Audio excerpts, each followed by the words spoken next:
performed wow at the MGM in Las Vegas. I had my own magic tour in Savannah, Georgia. I owned a theater in Myrtle Beach, South Carolina. I was on the Food Network with Buddy Valestro, the cake boss, giving his family a magic tour. There was a special they did called Buddy's Family Vacation. And so I was episode number 2. So that was a lot of fun.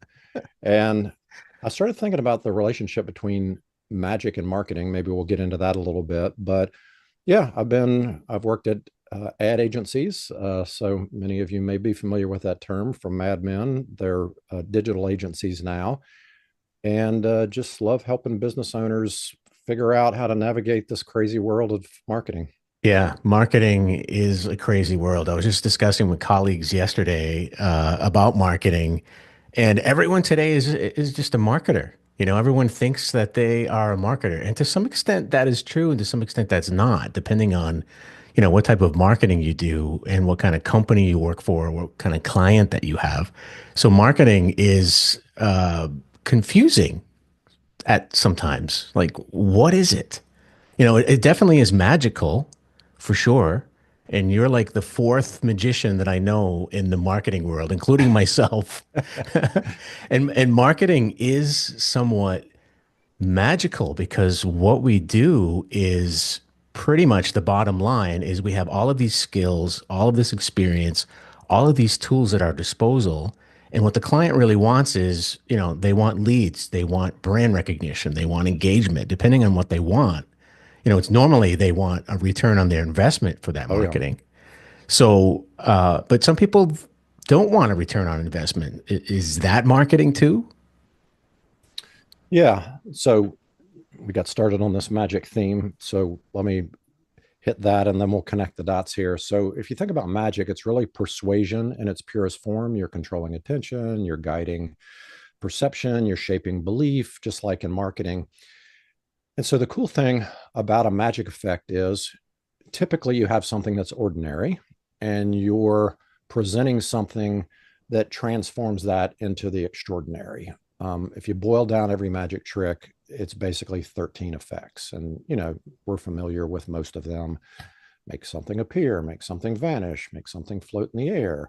Um, and the result of that, hopefully, is that the audience is wowed.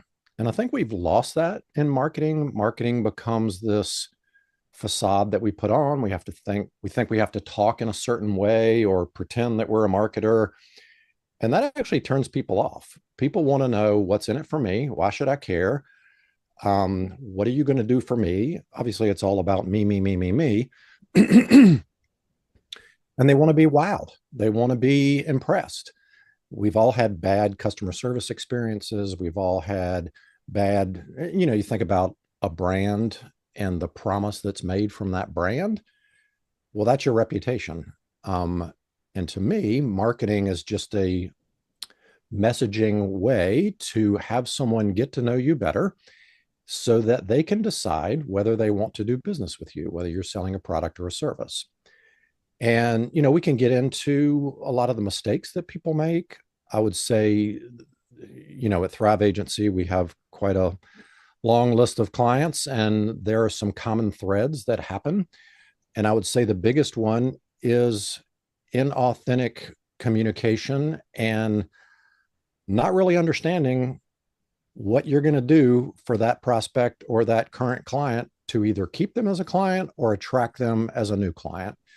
And yeah, I think we just rewind to the fundamentals and talk about what is that exchange that's happening between a business and whether you're B2B or B2C.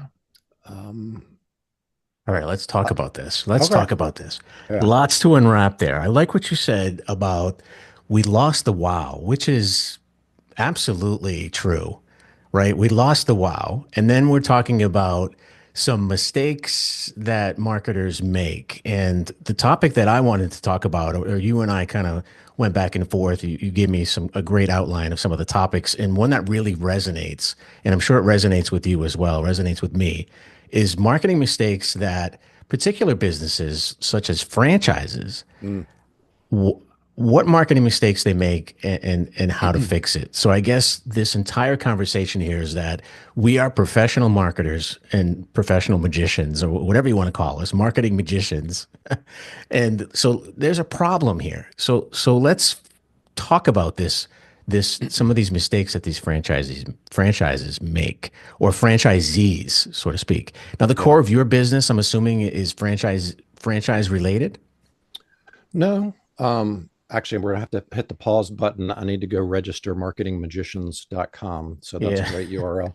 Um, we don't specialize. We do have quite a few franchise clients. We work with single mom and pops. We work with enterprise. A lot of times enterprise will be multi-location. So I think there's some similarities with a multi-location that's not a franchise. But yeah, if we want to talk specifically about franchise mistakes, I think the one that we see, and there's this relationship, right, between the franchisor and the franchisee. And sometimes it's a good back and forth, and sometimes there's a little tension there, and we could talk about that tension. But Mm, I would say if I had to make a blanket statement, a franchisee is relying on the mothership and sometimes hiding behind the logo to bring them leads.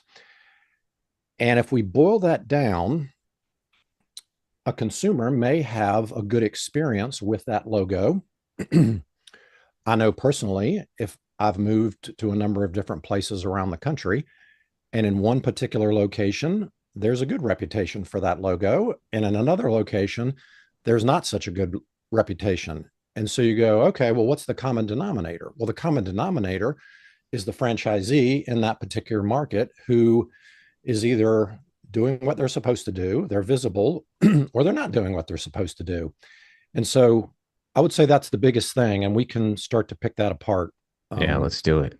Let's yeah. do it. Yeah, so a little of my background. I used to be the senior marketing director for an accessibility company who was a franchise, and I was the senior marketing director. They had 64 franchisees across the country, so I know hands down what it is like for a franchisor, that franchisor franchisee relationship when it comes to marketing. And one of the biggest problems that I saw was, yes, especially a brand new franchisee coming on board. The first thing that they do is they rely on the brand, they rely on the logo to basically, they rely on that brand awareness to start bringing in the leads, and that's really not how it works, right? And the lead generation, everything else is second when they're relying on that brand, that franchisor, to help them with the marketing. And sometimes that's not necessarily the case. Is this something that you have experienced as well?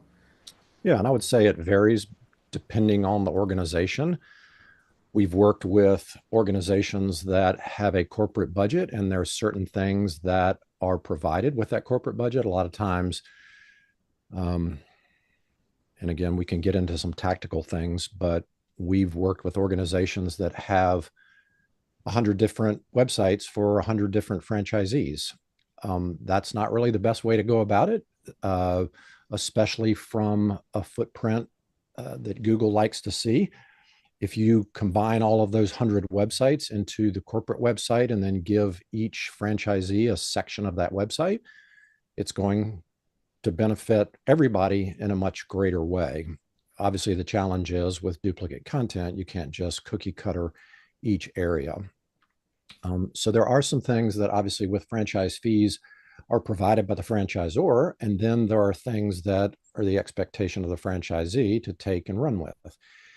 And often, and I wouldn't say this is a blanket statement, the folks that we've had experience with are more familiar with traditional methods. They might be door hangers, they might be radio, it might be local TV, it might be direct mail, postcards, that type of thing.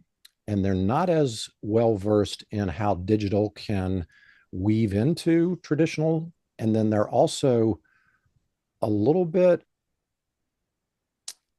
throw the hands up in the air. Well, if corporate's not going to do it, I don't have the budget to do it. And they're short Yeah. sighted in the fact that, um, and so we'll talk tactically. Uh, every franchisee should have service pages and location pages. They provide Absolutely. location signals or geo signals Hmm. that Google loves. You should claim your Google business profile. Who knows what it'll be called next year? I think they've changed the name of it I about know it's three always times. changing. Yeah. Google is always changing things. So I Yeah. want to Yeah. stop you there before we go down this hill or up Okay. this hill. Yeah. So Yeah. a couple of things that you mentioned. I love the website idea, right? That is so important. And when I hopped on to this accessibility company, I remember each and every individual franchisee had their own website. I'm like, what? This Yikes. is crazy. So it has to be all be, I mean, I don't say it has to be, but it's a good idea business wise to have that central, that HQ website Yeah. and then have each and every franchisee stemmed off of that website. I know franchisees don't like that. Some of them are mavericks. At least most of the ones I've dealt with are mavericks. They're business owners. They're entrepreneurs. They don't like that mothership always having to report to that mothership. They now have a stake in the brand. They use the brand. They want freedom with that brand. And franchisors are like, that's not how it works. So the company that I was working for, I really think that, you have that main website that is responsible for national branding, national lead generation, national advertising. And then if a particular person, let's say in Texas or Florida or up in Maine, visits that main website, they can then search for that individual franchisee in that area. And that, in my experience, works the best instead of just having separate websites for each franchisee, which is just a headache, not only a headache to maintain, but Google doesn't like it. I mean, that's my experience. Yeah. And so again, if you get into the nuts and bolts of SEO, there's a term called domain authority or DA Yeah. rating. The higher your domain authority, the more likely you are to rank for search terms. Um, so I would say a solid domain authority is in the 25 to 30 range. An exceptional domain authority is above 60. The interesting thing is the difference between a 30 and a 60 is not double, it's exponential. And so Google recognizes that. And so when you have a website that's very clear, the robots can crawl that site. It has a large footprint with the same topic. Uh, your domain authority is going to go up. Also, you're looking at keyword profiles. What is the essence of that website? What are the keywords associated with that website? And then, you mentioned hard to keep up with. Of course it is. There should be some cost savings with technology that can be distributed amongst all those 100 franchisees that um, should be reflected in how much is taken from each franchisee to support that. And then I think the franchisor has to do a better job explaining the reason behind why we want to consolidate. Mhm. Yes, you're correct. Franchisees are typically mavericks. That's in their DNA. You don't want to squelch that. You want to enhance that. Mhm. And this is just one thing that can um, be a sticking point, and it's hard to navigate. And so I think proactive communication and giving them the ROI and the understanding of why that's going to benefit them can head off a lot of that angst. Yeah, that authority score is so important. And Yeah. there's something called clustering as well in SEO. I'm not Yeah. quite sure if you're familiar with that. Clustering. So if you have a main website and all of these different channels from different locations, on the same website, Google loves that. Keywords, internal linking, external linking, it really, really boosts search engine optimization. It really optimizes your site for search engine capability. And not many franchisors or franchisees know that. But that's one sticking point with me that when I worked for this company, that was like, what? This is insane.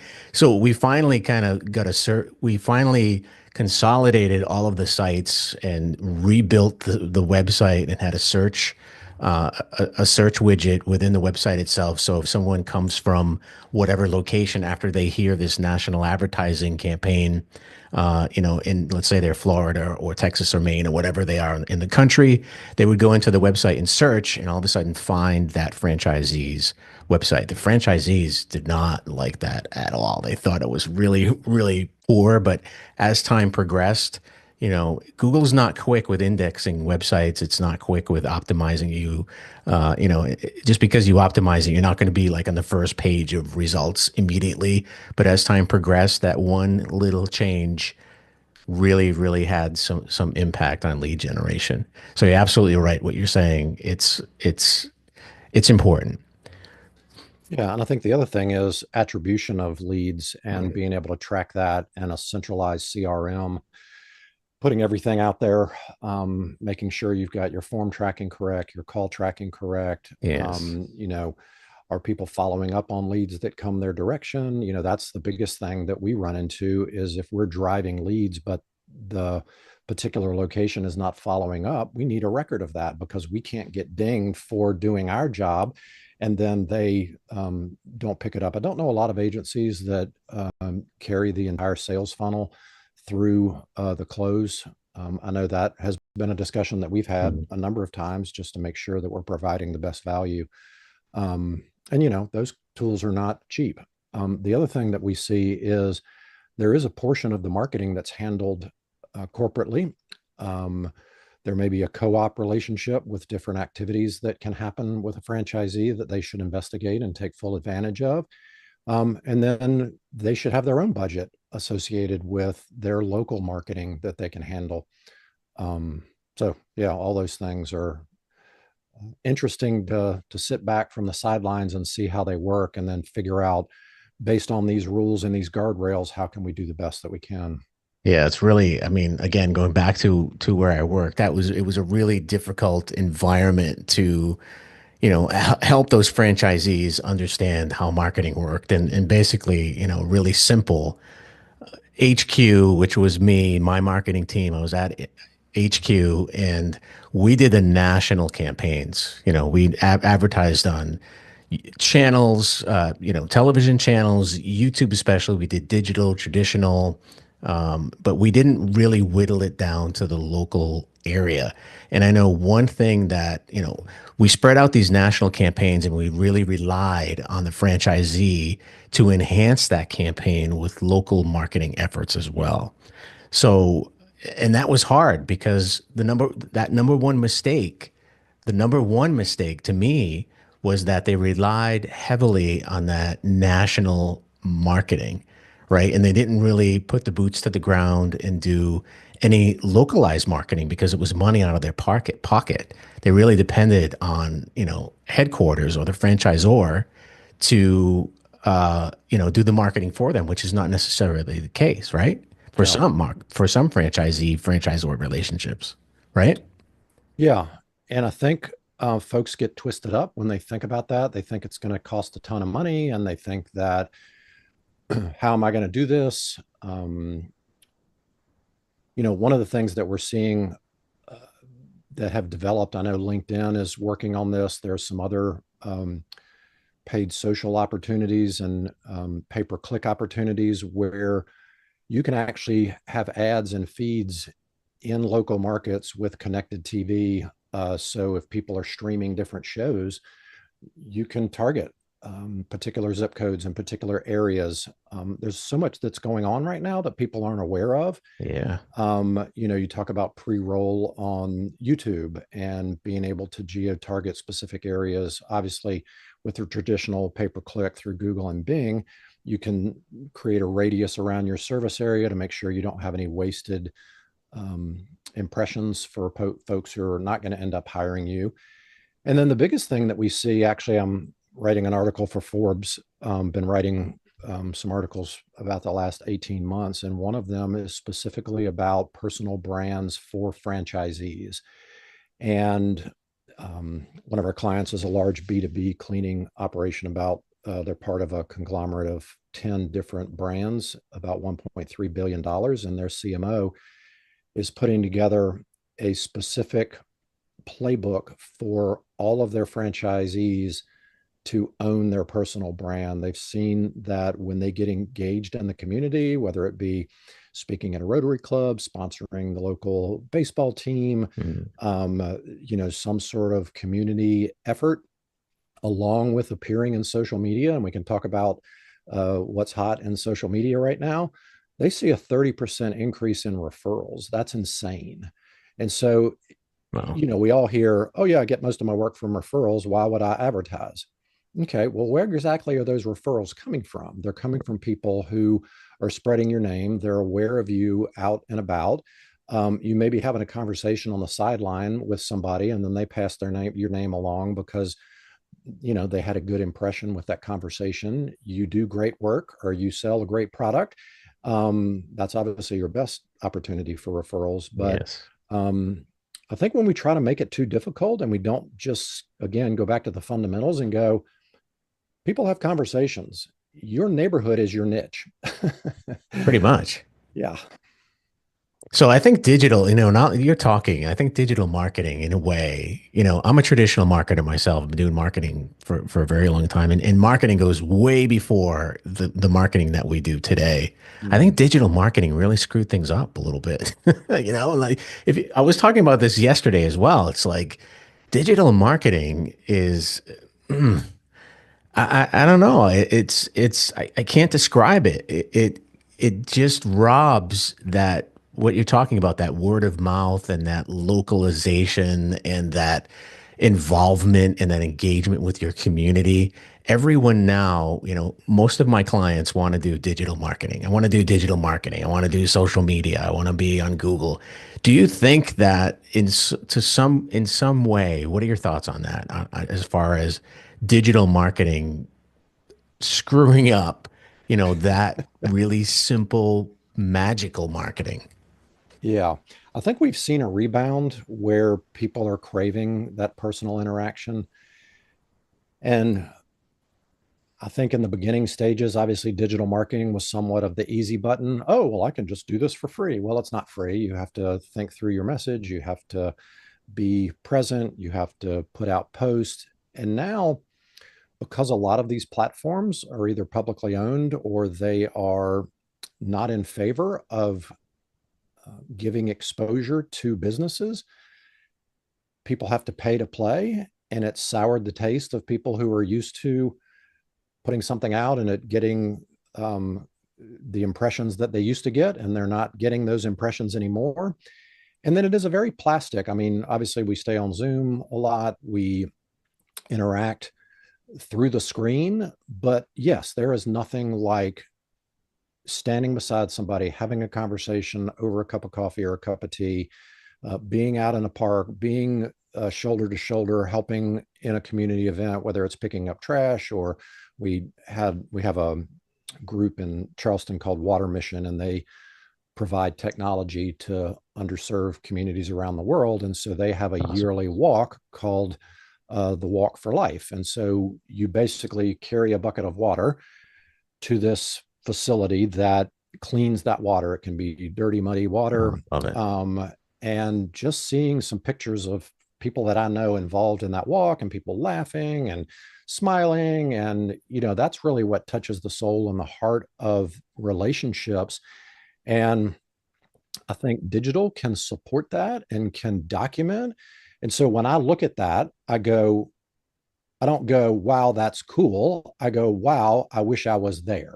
Yeah. And so if we can treat uh, digital almost as if it's a lens into somewhere you should be or something you should be doing, and more of an encouragement to make those personal connections, then I think it can serve a greater purpose Yes. instead of it just being 100%. This is the only way I'm going to communicate or get out of my community, for sure. Yes. And it's less expensive too. That's magical marketing.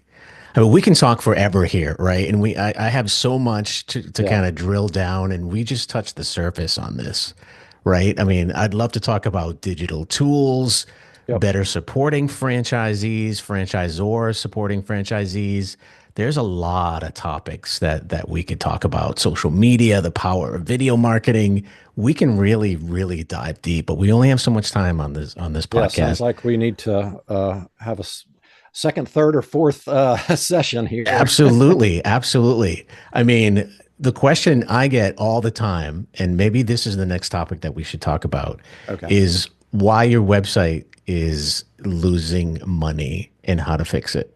That is one of the pain points with all of my clients now. No one's coming to my website. I Yep. built it. I spent all this money. What's next? So maybe we should talk about that next on the next podcast. Yeah, that sounds great. I have some strong opinions about that, and hopefully they can benefit folks who are listening.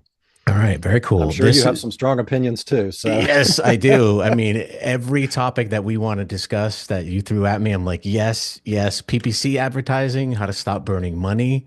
yeah. That's an important one. I just got off my last podcast was with someone who was an ex-Google employee Oh, nice. who's worked there for 8 years, and we had almost an hour-long podcast with him, and he just drilled down into the tips, the tricks, the techniques, all the hacks that Google does to customers and back and forth.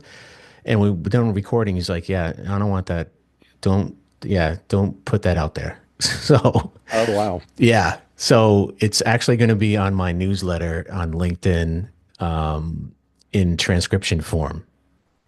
At least that's what our lawyers say that we can do. So Okay, cool. I'll be we'll see. looking for Yeah, it's that. pretty cool. It's pretty sneaky stuff. All Yeah. right. So where can people find you, my friend?